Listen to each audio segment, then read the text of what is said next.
D'après l'histoire de la comptabilité, une activité commerciale était beaucoup plus basée sur le voyage d'un bateau d'une côte à une autre et au retour du bateau, on pouvait entamer la prochaine activité commerciale.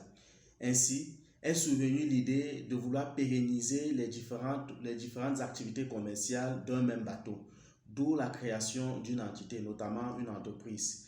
Et dans le processus de création de cette entreprise, on s'est donc rendu compte qu'il fallait absolument rendre compte aux promoteurs ou aux pourvoyeurs de fonds de l'entité ou de l'entreprise en question.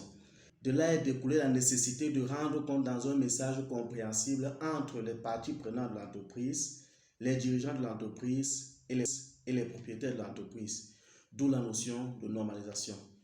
Dans cette vidéo, dans cet extrait, je vais vous parler de la normalisation comptable. Si c'est un sujet qui vous intéresse, je l'imagine bien, restez jusqu'à la fin de la vidéo.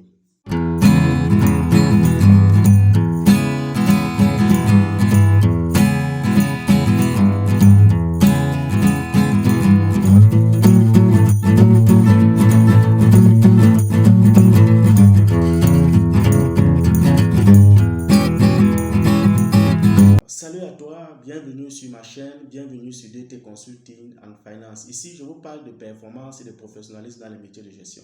Parce que je suis convaincu que c'est grâce à cela que nous pouvons faire une carrière entrepreneuriale et même professionnelle d'exception. Si toi aussi tu es un passionné des questions de management comme moi, je t'invite à faire deux choses. Abonne-toi à la chaîne, mais surtout active la cloche de notification. Tu seras ainsi au courant de toutes nos vidéos, toutes nos interviews en rapport au métier de gestion. Cela va certainement booster ta manière de penser et ton professionnalisme dans le métier de gestion. Je ne saurais débuter cet extrait sans définir la notion de normalisation comptable. La normalisation comptable est l'établissement des règles communes dans le but d'uniformiser et de rationaliser la présentation des informations comptables susceptibles de satisfaire les besoins de multiples utilisateurs. Entendons par multiples utilisateurs ici à la fois les actionnaires, les dirigeants de l'entreprise, les tiers, notamment l'administration fiscale par exemple, ou la banque même, la banque même aussi d'autre part. Ainsi, lorsqu'on parle de normalisation comptable, c'est donc un ensemble de normes, un ensemble de règles qui permet de notifier, qui permet de clarifier l'information comptable et financière entre toutes les parties prenantes d'une entreprise. Les deux sources de normalisation comptable peuvent être les normes générales comptables et le plan comptable général de l'entreprise en question. Pour ainsi dire, nous devons donc dire que la notion de norme, quant à elle, renvoie à l'ensemble des règles à appliquer en matière de comptabilité. Lorsque nous parlons de normes ici, nous voyons directement les principes comptables. Il faut donc dire que en matière de normalisation comptable, généralement, nous avons deux grandes normalisations comptables dans le cadre d'une entreprise ou dans le cadre d'une activité comptable. Nous avons la normalisation internationale, dont la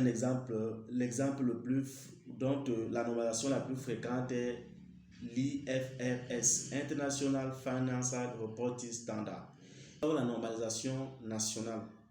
Pour le cas de la France, par exemple, la normalisation nationale peut être l'ANC qui est par définition l'autorité des normes comptables. Mais dans cet extrait, nous avons beaucoup plus étudié la normalisation nationale en termes d'Afrique noire subsaharienne. Nous pouvons donc dire que l'Afrique noire subsaharienne a pour normalisation l'OHADA, l'Organisation pour l'harmonisation en Afrique du droit des affaires. Et sur le plan comptable, nous allons beaucoup plus parler du SISCO-OHADA, du système comptable OHADA. C'est donc cette normalisation qui peut être considérée comme nationale pour tous les 17 pays utilisant le système comptable OHADA. La normalisation internationale est très souvent utilisée dans le cas des entreprises cotées en bourse et les entreprises formulées sous la base d'un groupe.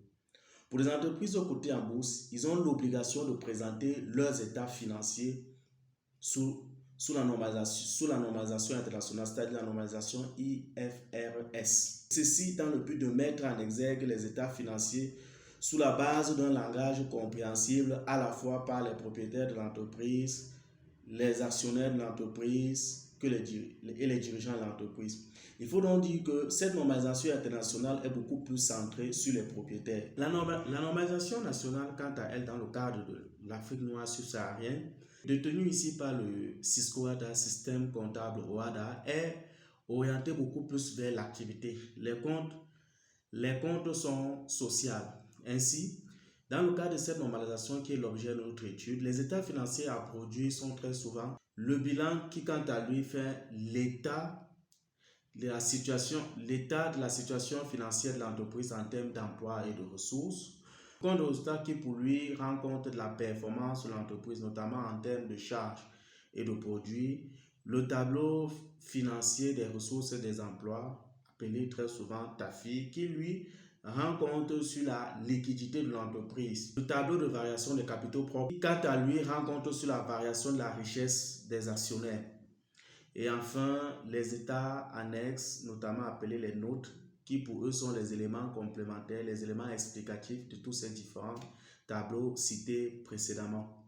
Il était donc important pour nous ici de poser les jalons de la notion de normalisation en comptabilité, car nous ne pouvons passer les écritures en comptabilité si nous ne définissons pas le périmètre dans lequel nous nous retrouvons.